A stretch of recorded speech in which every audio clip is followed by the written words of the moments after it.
tiene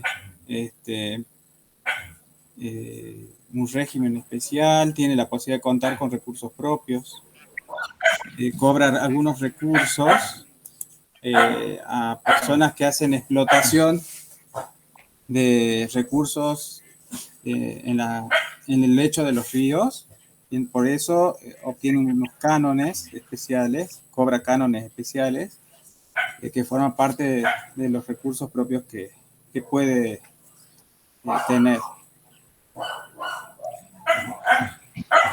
Perdón, Laura, se sigue llamando Dirección Provincial de Recursos Hídricos por las dudas, ¿no?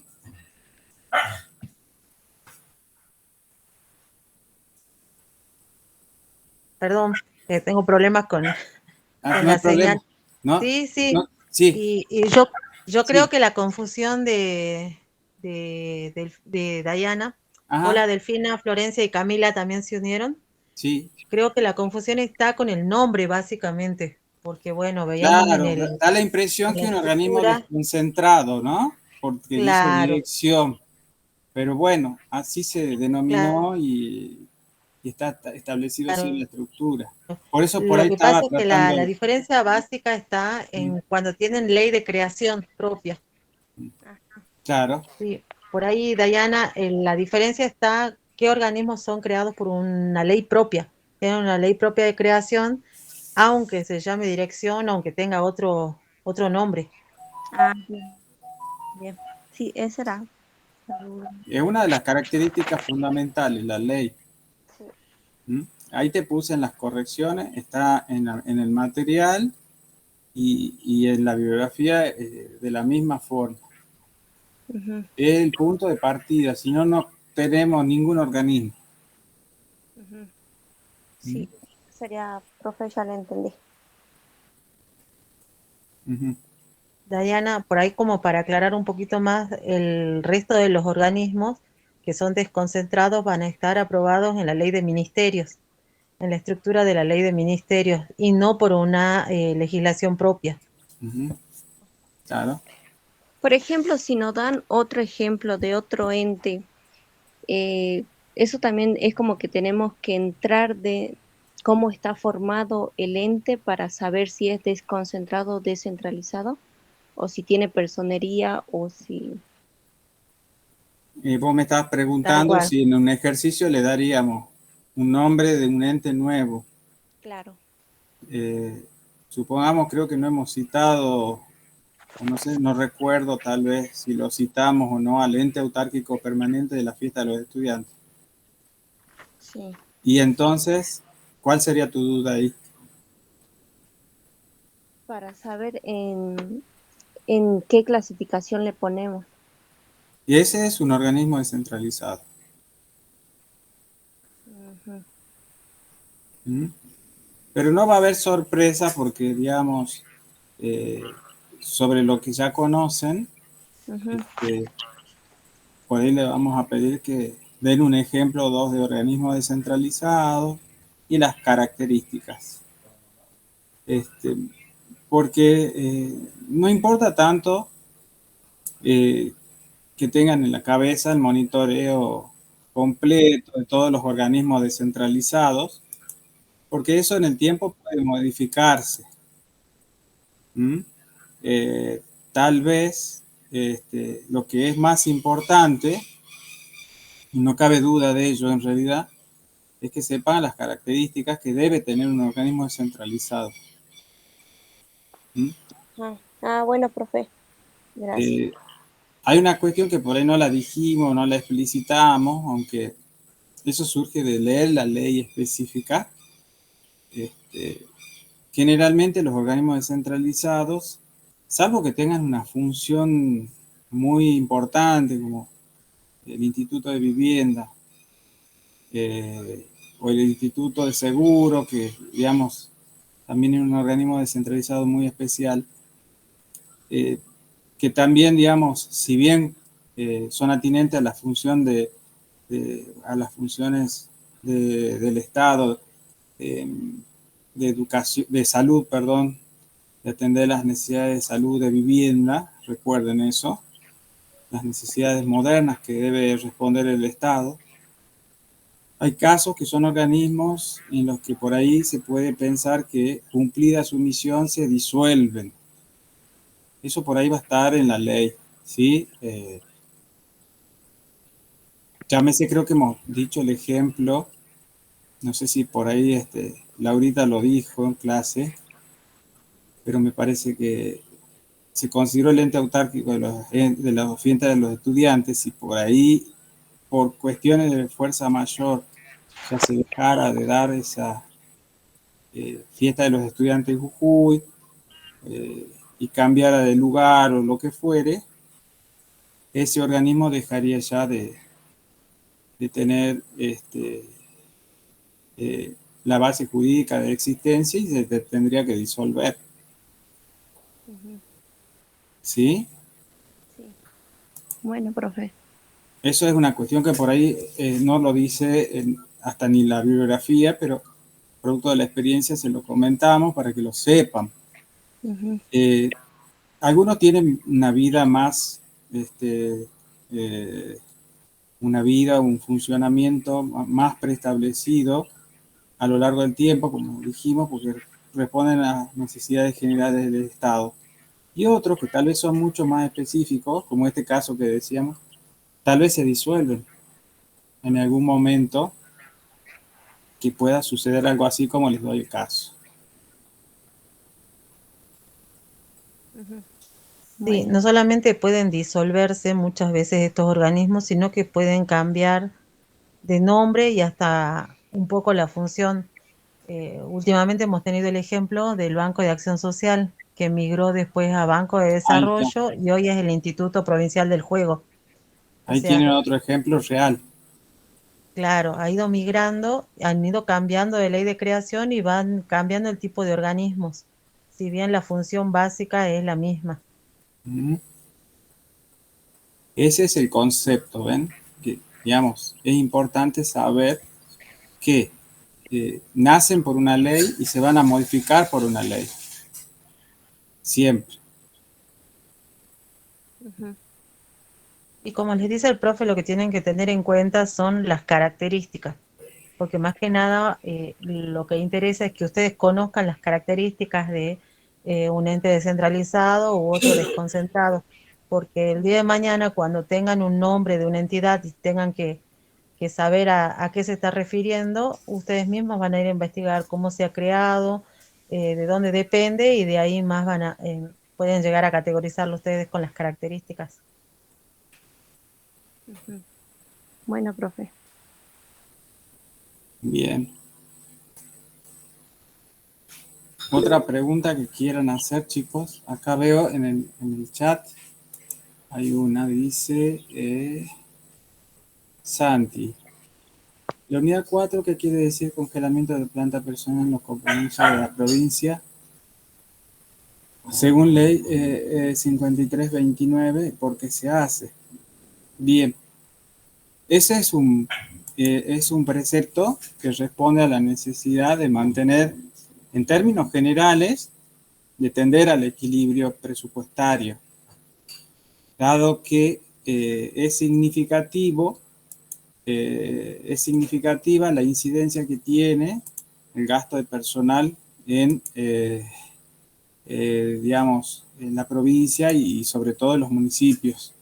Ronda el 95, como decíamos en clase, hasta el 100% en algunos casos, el costo en relación al total de los gastos que están presupuestados. Entonces, al plantear la distribución de recursos hacia ellos, se pone esa restricción que también sentó precedentes para la ley de responsabilidad fiscal con el mismo sentido, tender al equilibrio presupuestario, es decir, asegurar que sabiendo que hay una planta de personal que no se va a incrementar, los recursos que se consigan se financian y eso apunta también a lo que dijimos en clase, a mantener la solvencia y la buena salud financiera de la administración e intentar lograr un ahorro en el resultado económico y arrastrarlo luego con los otros resultados, ¿no? No solo al momento de formular el presupuesto, sino en la ejecución. es un desafío luego cumplir la ley de presupuesto al momento de ejecutarlo. Por eso también esto es muy importante como un punto. Está muy bueno que lo hayas traído a colación, Santi. Se ve que está muy atento. Si vos te fijas también en el pacto fiscal y en el acuerdo de relación fiscal provincia-municipios, esto se ha mantenido a tal punto que hay, digamos, algún tipo de sanción prevista en la ley de responsabilidad fiscal 5427 de la provincia, en la que se indica que en el último año de gestión los funcionarios municipales no podrán nombrar nuevos empleados bajo la sanción o la posible notificación de que van a ser nominados, nombrados en los organismos de control como incumplidores de la ley de responsabilidad fiscal y también en el seno de órgano directivo, que es el Consejo Deliberante. Esto es importante porque de alguna manera está en línea con lo que les vengo explicando, ¿no? No sé si eso más o menos te aclara o...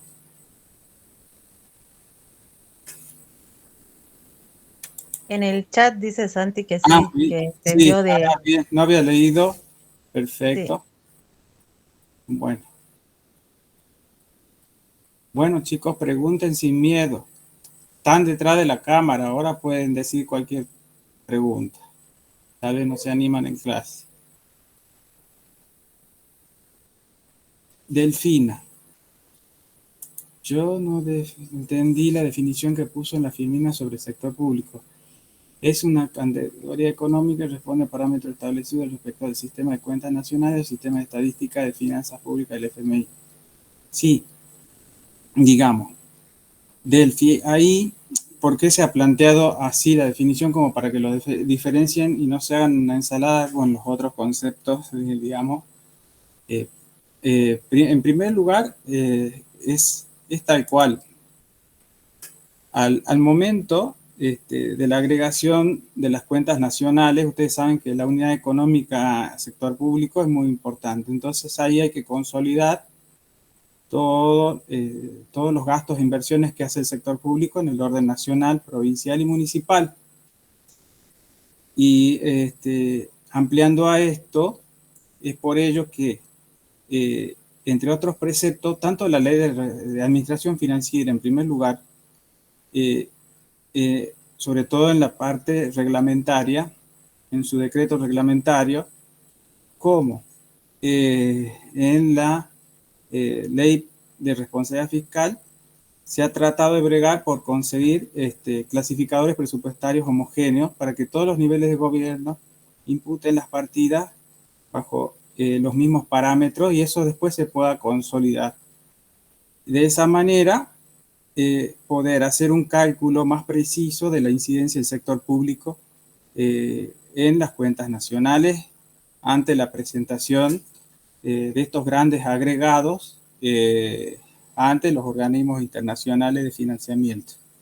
Y como ya hemos visto, la unidad de crédito público, eso también tiene un fundamento en el sentido de la mejor o peor calificación o la mejor o peor nota que nos da el índice de riesgo país, en donde no el FMI, pero sí consultoras privadas como SIP nos categorizan y eso implica pagar más o menos costo un crédito.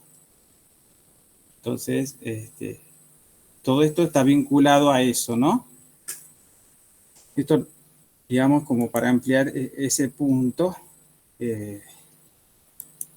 La verdad, perdón, Alfredo, sí. la verdad no sé si explicamos bien en clase, si dio el ejemplo, que todo esto sobre parámetros y estadísticas, el de unificar criterios, surge porque antes de las leyes que nombraba el profe, cada provincia, cada municipio y nación no tenían unificado desde los nomencladores presupuestarios, básicamente. Entonces no podía haber una información homogénea, no se podía consolidar. Si hacemos un paralelo con la actividad privada, es como si quisiéramos hacer la consolidación de balance, pero que todas las empresas tuvieran planes de cuentas diferentes. No había manera de hacer una suma, hacer una consolidación y tener una información homogénea. Lo mismo pasaba con nación, provincia y municipio. Es por eso que hacen se hace tanto énfasis en esto.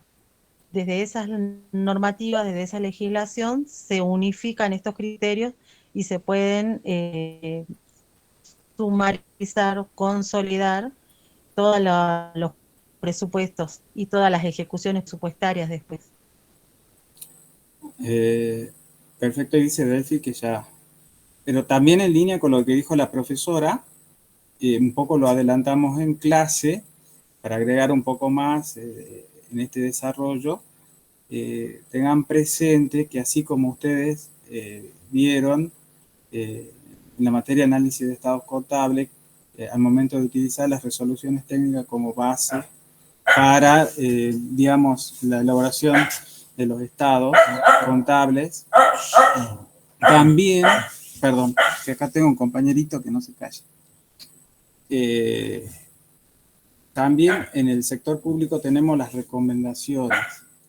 Y en la recomendación número 4 también se está bregando por esto, por la homogeneización de los clasificadores, como así también en los manuales presupuestarios. En línea con lo que dijo la profesora Laura.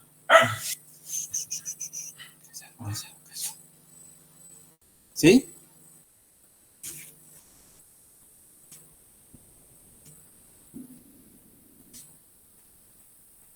¿Qué otra consulta quieren hacer? A ver.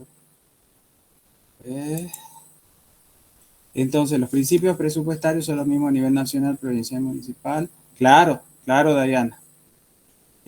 Los principios presupuestarios son de orden general, ¿sí? Viene bien el ejemplo, utilizar como criterio las resoluciones técnicas que usamos en la contabilidad general.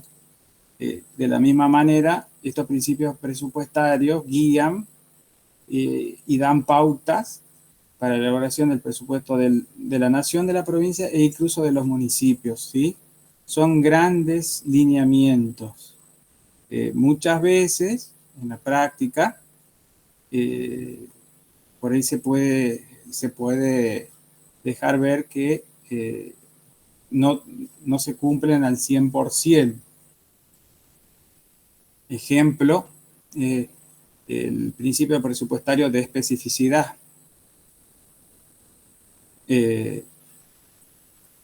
¿Por qué les digo esto? Porque ustedes pueden encontrar cuestiones que no son netamente referidas al presupuesto, que están previstos en el texto ordenado de la ley de presupuesto.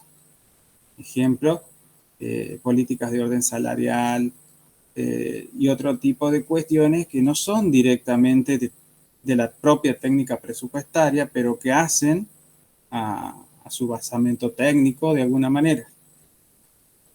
Esto les digo porque por ahí, si ustedes tratan de ser muy criteriosos y decir, bueno, me rijo por este principio absoluto, bueno, en algunos casos no es tan así en la práctica. Esto no significa que no se cumplan, sino que por ahí en el ejercicio de la formulación del presupuesto, a veces hay que incluir algunas cuestiones para asegurar, por ejemplo, otro principio más importante o tan importante como el anterior, pero central, como es el equilibrio presupuestario, ¿sí? Que no solo está fijado como norma técnica, sino que inclusive es un precepto constitucional, y no se olviden que esos mandatos son superiores a cualquier ley. Entonces eso supera lo que le dijimos en clase. Cualquier criterio que surja o que emane de una ley o de un criterio administrativo. Es un precepto absolutamente general y es lo que debe regir la administración. No sé si Dayana está un poco más claro o a Bárbaro. Lo que sí vas a encontrar, no por nada, al contrario. Vos vas a encontrar que algunos principios presupuestarios pueden ir variando o pueden ir tener otro nombre, pero según la bibliografía que ustedes utilicen. La que se les ha aportado básicamente es la que utiliza el profesor Lajera. Pero si agarran, digamos, un texto en Google o cualquier otro autor, cualquier otro principio que tenga un nombre, digamos, como por ejemplo le va a llamar la atención el principio de acuciosidad. No sé si lo llegaron a leer en alguna bibliografía.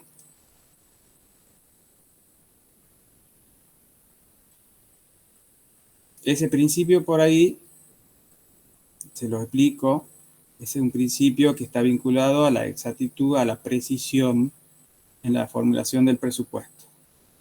Es decir, que ahí, al momento de formular el presupuesto, no se debe sobreestimar recursos ni subestimar partidas de gastos, ¿sí?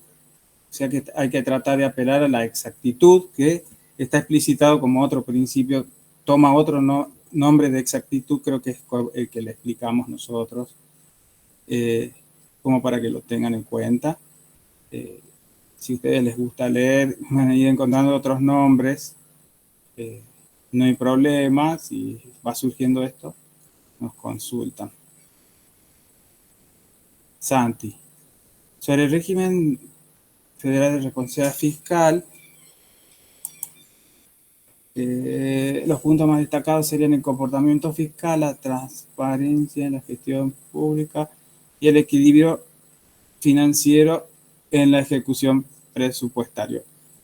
Sí, esos son grandes aspectos del régimen de responsabilidad fiscal, como vos bien lo estás sintetizando. ¿Por qué señala este punto? En primer lugar, el comportamiento fiscal es porque está estableciendo reglas que tienden a mantener justamente el equilibrio presupuestario. Recuerden ustedes que restringe, por ejemplo, el gasto en relación al crecimiento económico, el endeudamiento también en relación a los ingresos, ¿sí? En cuanto a la transparencia, da indicaciones sobre la publicación del presupuesto, de los estados de ejecución presupuestaria de recursos, de erogaciones, en las páginas oficiales. Si ustedes miran, esto se está cumpliendo porque entran en la página del Ministerio de Hacienda y van a encontrar la publicación de todos los presupuestos de cada año y sus ejecuciones presupuestarias hasta cierto trimestre. Esto, si les interesa mirar, no es obligatorio, pueden ver cómo están categorizadas las provincias a través de una ponderación de todos estos factores que tienen que ver con puntos de la presentación del presupuesto, ponderadas en función de la presentación que están haciendo en cuanto más estados de todos los que están detallados en la ley de responsabilidad fiscal sean incluidos en el sitio oficial, mejor será la calificación al mismo tiempo que sean publicados en el tiempo previsto. Para ver esto pueden encontrar esta información en ASAP, lo escribo, asap.org.ar, es la Asociación Argentina de Presupuesto y Administración Financiera Pública, que ha elaborado, digamos, una calificación de las provincias. Y en ese sentido, por ahí Jujuy ha estado mejor posicionado en estos últimos tiempos, porque ha estado son 5 grupos, estábamos en el 4.º grupo y hemos mejorado hacia el 3.er grupo porque estamos presentando mayor información y en el tiempo más preciso de presentación. No sé si esto te aclara, Santi, antes de pasar a Delphi.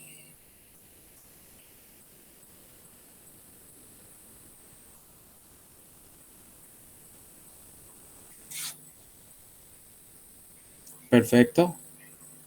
Ahora vamos por Delphi. Dice, ¿cuál sería la diferencia entre órgano rector y coordinador? Porque cuando vi el cuadrito que dio, tiene unos institutos. Pero la de la ley de administración financiera dice algo diferente. Hola, profe. Instituto. Ajá. Bueno, mi pregunta era con respecto, porque nosotros hicimos el trabajo práctico número 3 Sí. y había un punto que nos pedía copiar la ley de administración financiera en la parte definiendo los órganos rectores y los órganos coordinadores. Uh-huh. Bueno, por ejemplo, en los órganos rectores nos da la Secretaría de Hacienda, la Oficina Nacional de Presupuesto y la Contaduría. Y cuando yo voy a los órganos rectores,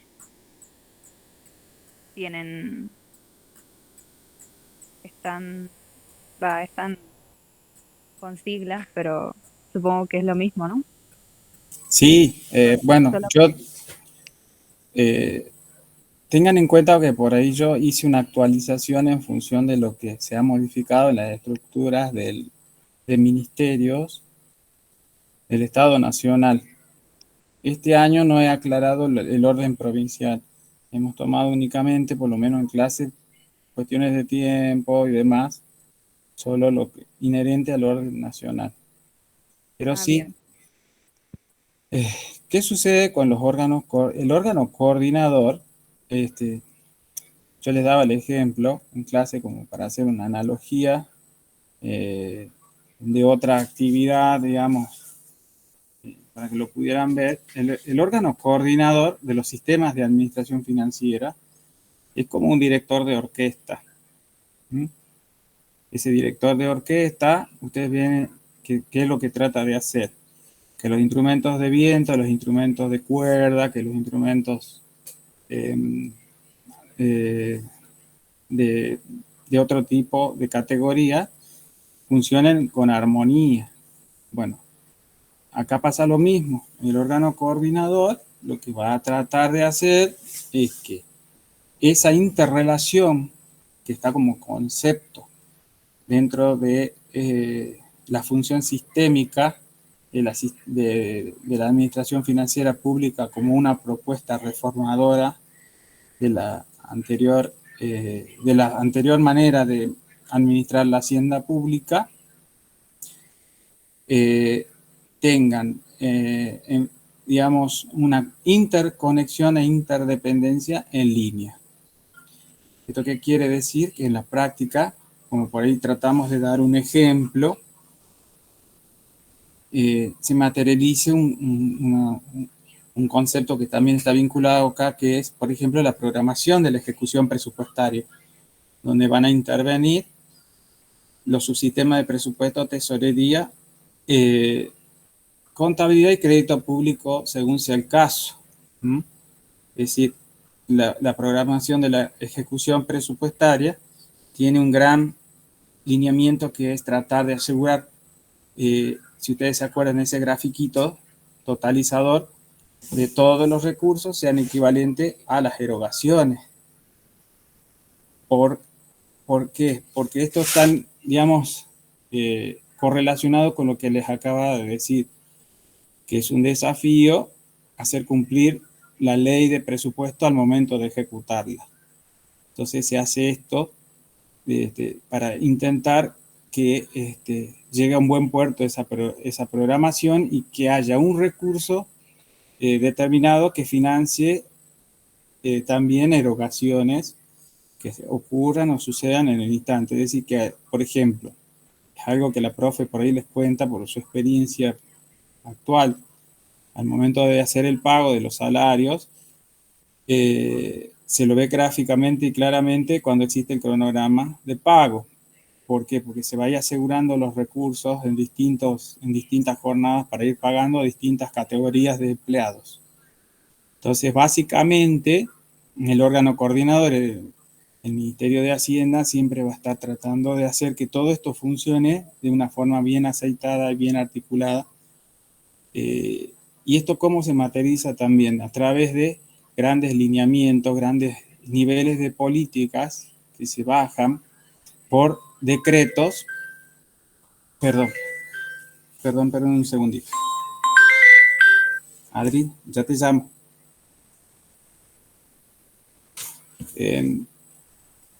Entonces, les decía, sí, ya te llamo, estoy en consulta, en clase, ya te llamo.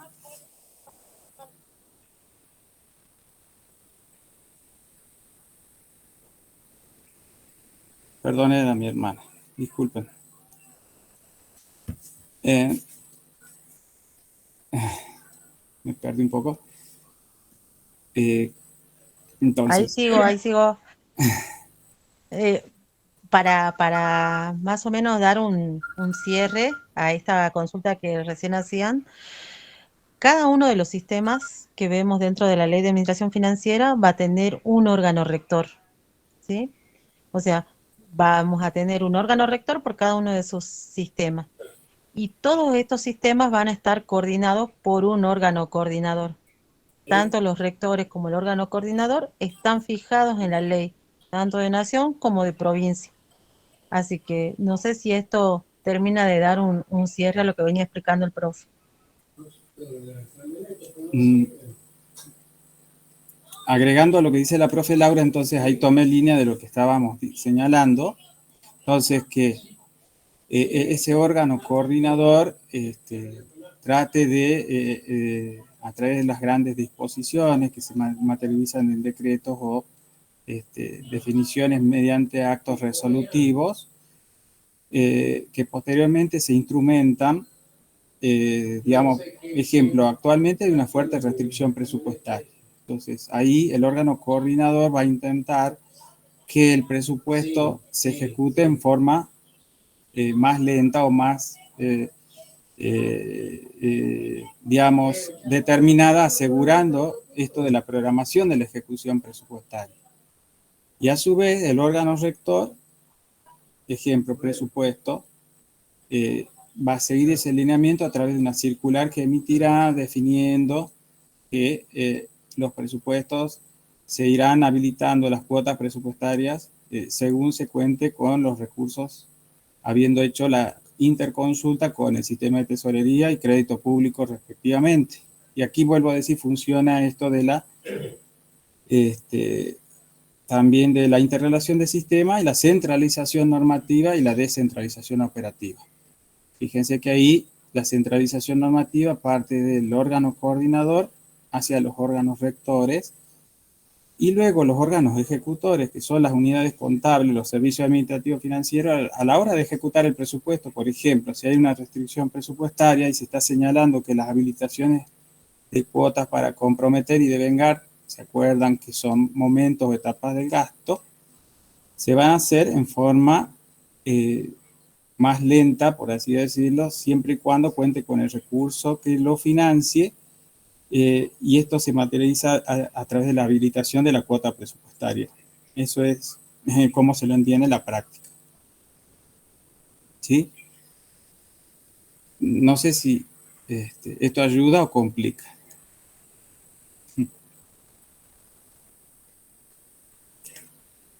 Entonces ahí la descentralización operativa que hace la unidad contable está respetando ese precepto, es decir, ejecuta el presupuesto siempre y cuando siga el lineamiento del órgano rector y del órgano coordinador a su vez, donde se fija la centralización normativa para que ellos actúen en consecuencia.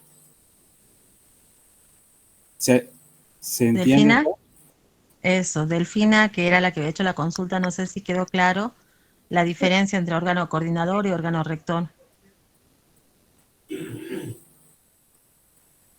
profe, voy a tratar de ver a orden nacional. Ajá, bueno, vale. Sí. Una última pregunta, no entendí muy bien cómo se elaboran los anteproyectos. Imagino que te refería al anteproyecto de presupuesto, ¿no? Sí, bueno. Bien, tratando de acotar, porque es larga la explicación, digamos, de cómo surge el anteproyecto de ley de presupuesto. Fíjense, yo incluso les he pasado, hay un par de materiales nuevos que están como base de un curso que se dicta en la Asociación de Administración Pública.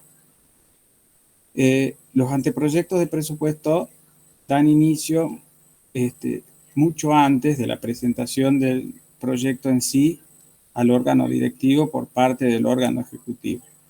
Esto quiere decir que mediante este mismo esquema de funcionamiento que dijimos, mediante el lineamiento que da como gran política el órgano coordinador Ministerio de Hacienda o Ministerio de Economía, o como tome el nombre que corresponde a la provincia, para por ahí ayudarlos,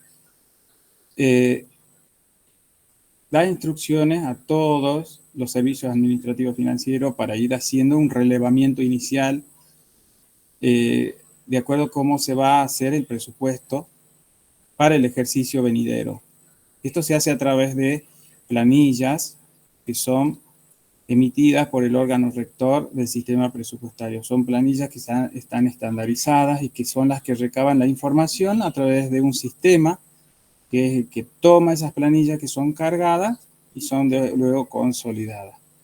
Esa información de todos los ministerios, de todos los organismos descentralizados, de todas las empresas y sociedades del Estado y otros entes, más los fondos fiduciarios, es consolidada por el órgano rector del sistema presupuestario, en donde hay un primer borrador y se pone a consideración del jefe de gabinete en reunión ministerial, donde se hacen los ajustes que respondan a las grandes políticas o lineamientos que el Poder Ejecutivo haya decidido establecer para el ejercicio.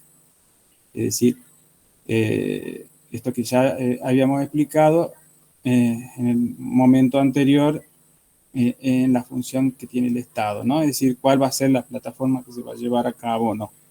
Cuál va a ser, por ejemplo, los recursos a los cuales se va a apuntar para financiar determinadas erogaciones que van a estar enmarcadas en las políticas públicas que se van a llevar a cabo en el ejercicio. Luego de esos ajustes, vamos a ir simplificando porque hay algunas cuestiones técnicas también, pero hecho estos ajustes, simplificando todo el proceso, ya tenemos el anteproyecto de ley de presupuesto. Ese anteproyecto de ley de presupuesto se remite al órgano directivo, que decía el Poder Legislativo, llámese Congreso Nacional o legislatura en la provincia, acompañado de un mensaje que elabora el presidente de la Nación o el gobernador, según el caso, donde explica cuáles son esos lineamientos generales que han interpuesto para poder definir esa versión de anteproyecto que va a ser girado al órgano directivo, que si hablamos del Congreso Nacional, ingresa por la Cámara Iniciadora, que es la Cámara de Diputados. ¿Cómo ingresa? Ingresa a través de la comisión específica respectiva, que es la Comisión de Presupuesto y Hacienda. Bueno, esto ustedes creo que ahora lo están viendo en vivo, casi por los tratamientos de leyes que son de público conocimiento. Y ahí ya se genera un debate en el seno de esa comisión, en donde incluso puede haber consultas o interconsultas a los ministros del área. Es decir, si en ese presupuesto están previstos grandes proyectos de obras o demás, además del ministro de Economía o Hacienda, se puede convocar al ministro de Infraestructura para que explique cuestiones inherentes a esa materia. Puede hacerse ajustes o no y aprobarse en el seno de esa comisión. Si se aprueba, por mayoría simple, pasaría a tratamiento en la primera sesión ordinaria siguiente.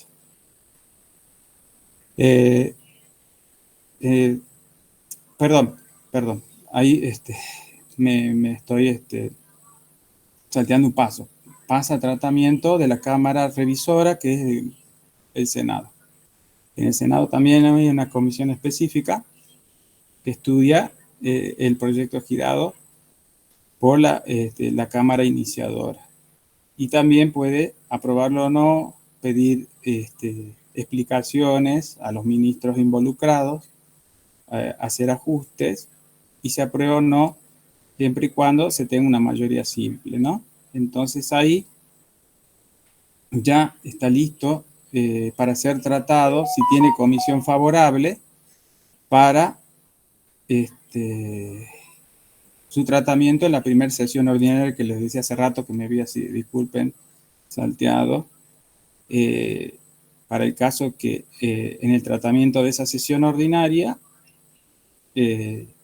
con ese dictamen favorable de ambas cámaras, ya es tratado y tiene, como ustedes están viendo, aprobación en general y aprobaciones que pueden, según el reglamento de la Cámara de Diputados, tratar artículo por artículo.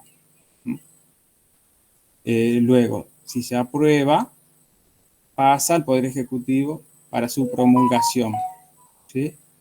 Esa promulgación en el orden nacional se hace a través del jefe de gabinete de ministros, que como ustedes ya han estudiado en la materia específica en derecho, yo no voy a ingresar en esos aspectos ya, pero repasando, es el administrador de la Hacienda Pública Nacional, y entonces hace la apertura de las partidas presupuestarias mediante decisión administrativa. Acá hay un punto importante, que también hay una capacidad de veto que tiene el Poder Ejecutivo o no. Si no estuviese de acuerdo con alguna de las modificaciones que se hacen en alguna de las instancias precedentes, se veta esos artículos y se promulga la ley. Eso también está en el programa como una consideración y una potestad que tiene el Poder Ejecutivo. Bueno, ahí ya estamos un poco pasados de los anteproyectos, porque ahí ya se convirtió en una, más que a posteriori de tratamiento, un proyecto de ley, y ahora ya estamos hablando en la promulgación de una ley, ¿no?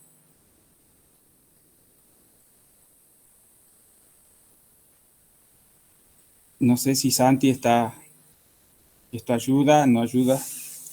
Está bien aclarado en estos documentos, y mucho más detallado, que les he subido hace un par de semanitas. Sugiero que los lean, son muy gráficos.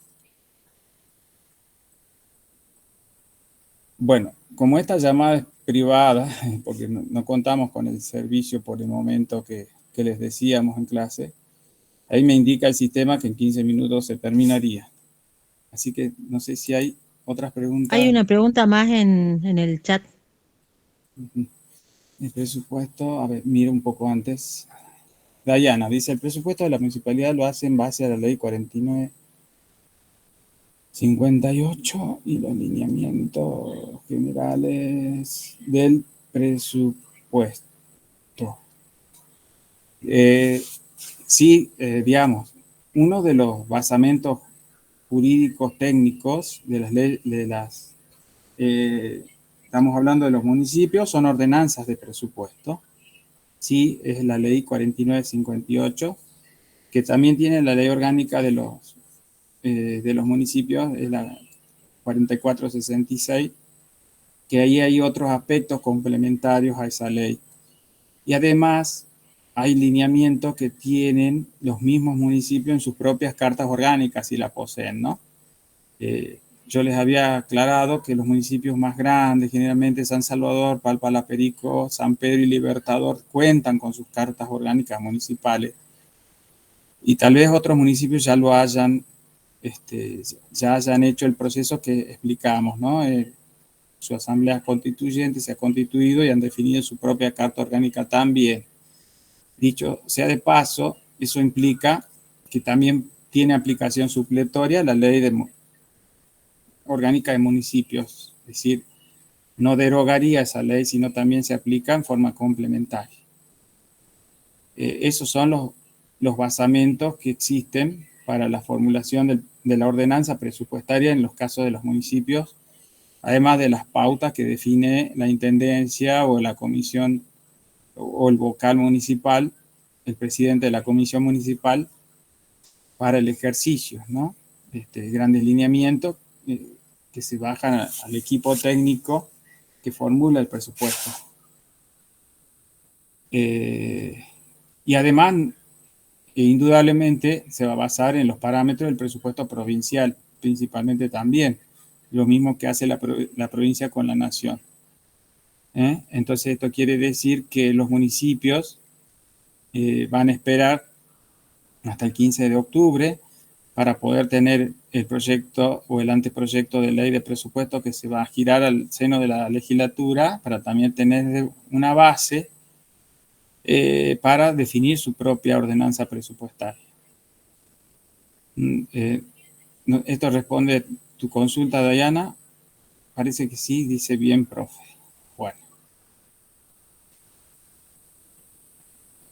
Bueno, perfecto. Otra preguntita que les quede en el tintero, que nos quedan unos minutitos todavía. Camila, Florencia, ¿alguna tiene una consulta?